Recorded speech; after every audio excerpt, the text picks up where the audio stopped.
Under this series of decision points, I bring relevant information from authentic data sources and detailed analysis, which would be supporting your financial decision making.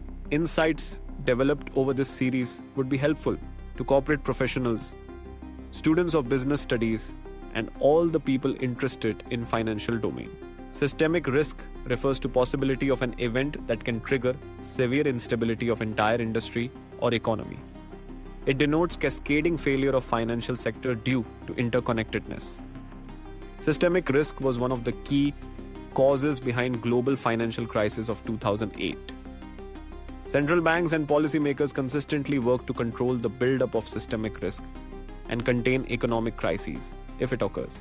Reserve Bank of India conducts systemic risk survey to gauge the perceptions of experts on the major risk factors to the Indian financial system. The feedback from respondents, including economists and market participants, are summarized under major risk groups as global risks, macroeconomic risks, financial market risks, and institutional risks.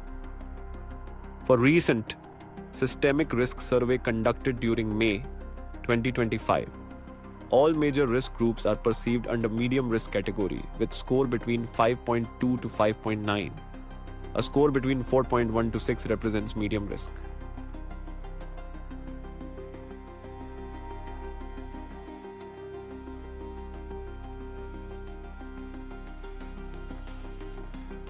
Risk perception for global risk has increased marginally from 5.6 to 5.9, mainly on account of global growth concerns and geopolitical conflicts. Global growth risk has moved from medium to high risk category in the recent survey.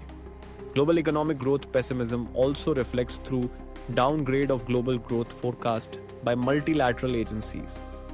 Global economic growth is facing several headwinds, including increasing trade barrier, uncertainty around trade policies, and potential escalation of geopolitical conflicts.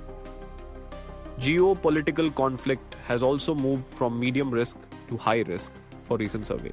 Macroeconomic and financial market risks have moderated on account of lower inflation and monetary easing. Domestic inflation factor has moved from medium risk to low risk category. India's retail inflation has fallen to 2.82% in May 2025, which is lowest in past 6 years.